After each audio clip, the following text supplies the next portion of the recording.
নীলুফার চৌধুরী মনি, ওই যদি জামায়াত ইসলামী থেকে শুরু করেন যে তারা একটি রাজনৈতিক প্রতারণা, আমি আবারও বলি একটি সুচিন্তিত রাজনৈতিক প্রচারণা ছাড়া আর কিছুই নয়, এনসিপি আহ্বায়ক নাহিদ ইসলাম বলেছেন। আর একই সঙ্গে কিন্তু রেকর্ডের একটা কথা শুনলেন, আপনি যদি এখান থেকে শুরু করে রেকর্ডে চলে যেতেন। ধন্যবাদ আপনাকে, যারা শুনছেন আমার শুভেচ্ছা অভিনন্দন, আমার সহ আলোচককেও শুভেচ্ছা। দেখেন, নাহিদকে আমি এই মুহূর্তে একজন পুরখা সৈনিক মনে করছি।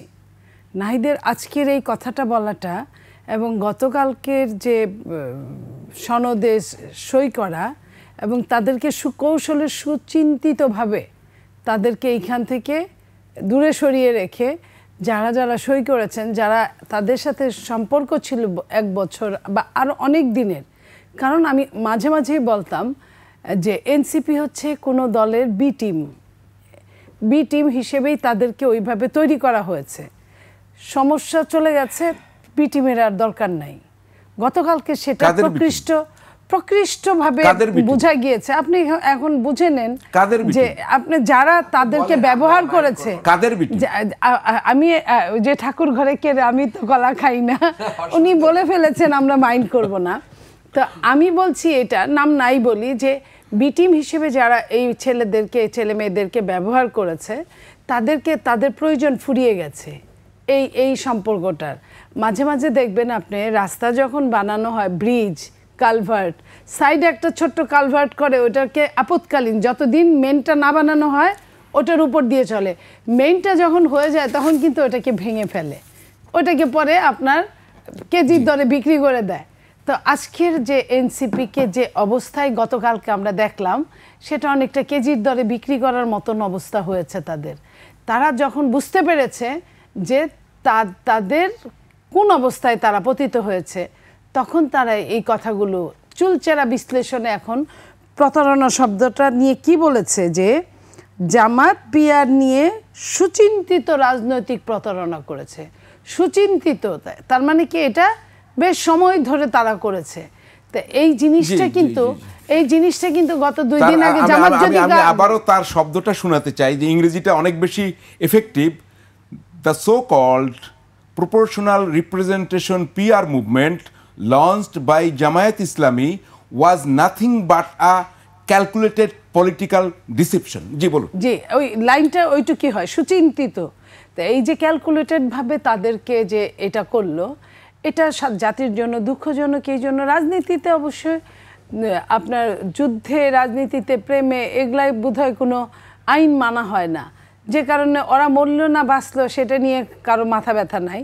তবে আমি আবেগী রাজনীতি করি, তো কিছুটা নারী, তো আমার খারাপ লেগেছে এই জন্য যে এই ছোট ছোট বাচ্চা পোলাপানগুলোকে নিয়ে এসে মাতৃত্ব, এখানে আপনি বলতেই পারেন, আমি কিন্তু ওদের সমালোচক, বাট এই জায়গাটায় মনে হয়েছে যে ওদের সব কিছু ধূলিসাৎ করে দেওয়া। ওদের দেখেন, প্রধান উপদেষ্টা ওদেরকে লেখাপড়া থেকে সরিয়ে ফেললো, যে ওদেরকে যখন বললো যে এই ছেলেরা আমার নিয়োগদাতা, শেষ, তো ওদের মাথা নষ্ট করা শেষ।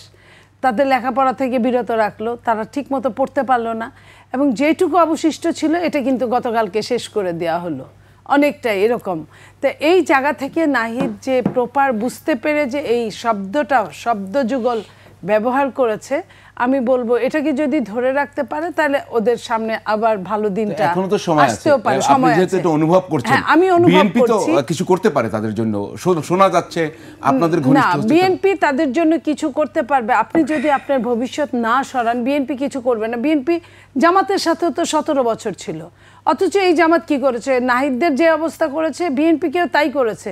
যেই মুহূর্তে সরকার চেঞ্জ হয়েছে, পতিত সরকার, সাথে সাথে বলেছে যে একটা জালিমকে সরিয়ে আরেকটা জালিমকে নিয়ে আসবো।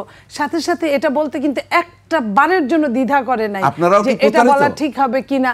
আমরা তো বরাবরই, শোনেন, এই প্রতারণাকে আমি সম্মান করি। কেন জানেন, আমি তো প্রতারণা করলাম না আপনার সাথে, আপনি আমার সাথে করেছেন, আমার ক্ষমতা আছে, শক্তি আছে, তারপরেও কিন্তু আমি করি নাই, আপনি করেছেন। এটার জন্য আমি অপেক্ষা করি। প্রতারণা করলো আপনাদের সাথে, এই কথাটার অর্থ কিন্তু এরকমই মনে হয়। এই কথাটা, আমি লাইনটা যদি এইভাবে বলি, এটা তো বলার মতো অবস্থা ছিল না, কারণ বিএনপি তেমন কিছু করে না। এবং প্রত্যেকটা জায়গায় যেটা বিএনপিকে সমস্ত বাংলাদেশে বিভিন্ন প্রোপাগান্ডা যেটা চলে, এটা আসলে একটা দলই খুব সুন্দরভাবে উপস্থাপন করতে পারে। অন্যকে কিভাবে নাজেহাল করে নোংরা পর্যায়ে ফেলে দেওয়া যায়, এটা এটা না দেখলে বিশ্বাস করা যাবে না। নিজে আমি একটা দল, আপনি এখন দলটা বের করার দায়িত্ব আপনার। আর এই যে রেকর্ডের কথা যেটা আসলো, সেটাই আমি সবচেয়ে অবাক হয়েছি যে উনি একজন পুরখাওয়া রাজনীতিবিদ। আমি তাহের সাহেবের কথা বলছি, যে উনি ওনার প্রাতিষ্ঠানিকভাবে রাজনীতি করেছেন। অবশ্যই উনি এইভাবে, আমি পারতাম না, উনি পেরেছেন, এই জন্যই বোধহয় আমার রাজনীতি হয় না, আমি ওনার মতো বড় নেতা হতে পারি না। উনি কিভাবে রেকর্ড করা আছে, এটা কিন্তু একটা আইনত দণ্ডনীয় অপরাধ। আপনি পারেন না, আমি আপনাকে জিম্মি করতে পারি না, অবশ্যই জনসম্মুখে তো নাই। উনি জিম্মি শুধু করেই নাই, উনি চরমভাবে থ্রেট দিয়েছেন, উনি বলেছেন তাদের কাছে রেকর্ড আছে, এবং যে কাজটা এনসিপি অবলীলায় করতে পারে সে কাজটা কিন্তু অন্য সিনিয়র দল কিন্তু করতে পারে না। এনসিপির অনেক কিছু আমি ভুল করলে আমি বলবো যে এই দলটা যখন তাদের ছাত্র দল করার বয়স, ছাত্র রাজনীতি করার বয়স, তখন তারা মূল রাজনীতি করে, তাদের অনেক রকম ভুল হতে পারে। কিন্তু এই অন্য দলগুলো হোক, বিএনপি হোক, অন্য অন্য অনেক কিছু, তারা এই ভুলটা করলে সহজে ছাড়ার কথা না। তো ওনারা যখন এই যে রেকর্ড আছে এবং এটাকে খুব সম্মানের সাথে আবার উপস্থাপন করা হয়, এই যে আবার বলছেন আমার ভাই, যে সহ-আলোচক ভাই বলছেন মান্নান সাহেব, যে তাদের আমরা সম্মান নষ্ট করতে চাই না। ওই যে আমাকে জুতায় গাছে তুলছে, আমি কিছুই মনে করি নেই, মানির মান পাহাড় সমান। তো এই যে একটা উপদেষ্টা কিন্তু বাংলাদেশের এই মুহূর্তে, যখন তার বিচার হবে, কিন্তু এই মুহূর্তে আপনার আমার তার সবার উপদেষ্টা। যখন উপদেষ্টাকে নিয়ে চুলচেরা এই ধরনের কথা বলবো, যে তার আমি রেকর্ড করেছি, তার কণ্ঠ, তার কথা বলা, তার ভিডিও করেছি, তখন কিন্তু এটা আপনার আইনের মধ্যে পড়ে না। আপনি কিন্তু যেটাই হোক, অডিও হোক, যেটাই হোক, এটা যখন আপনি যে মানে সময়টা কতটা অসময়, যে আপনার অন্যায় করে আবার চরমভাবে এটাকে প্রকাশ করা হচ্ছে, চরমভাবে প্রকাশ করছে যে আমি তোমার অডিও করেছি অথবা ভিডিও করেছি, তুমি যদি আমার এই কথা না শুনো তাহলে তোমাকে কিন্তু আমি এটা করব। এটা কিন্তু ডাকাতদের কথা, গুন্ডা বদমাইশদের কথা, সন্ত্রাসীদের কথা, এটা কোনো সুস্থ রাজনীতির কথা হতে পারে না।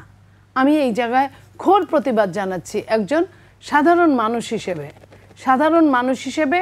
আমি কিন্তু সারাক্ষণ উপদেষ্টাদের সমালোচনা করি, এনসিপির সমালোচনা করি, বাট আজকে আমি এই দুইটা কথা আমার কাছে খুব খুব বেশি অপমানিত মনে হয়েছে, লজ্জাস্কর মনে হয়েছে। একজন 2 কলম লেখাপড়া জানা মানুষ হিসেবে আমি এই কথাটাই বলতে চাই, আপনার চরম শত্রু হোক না কেন, তারও কিন্তু আপনি অডিও ক্লিপ নিয়ে কথা বলতে পারেন না, আপনি করতে পারেন না।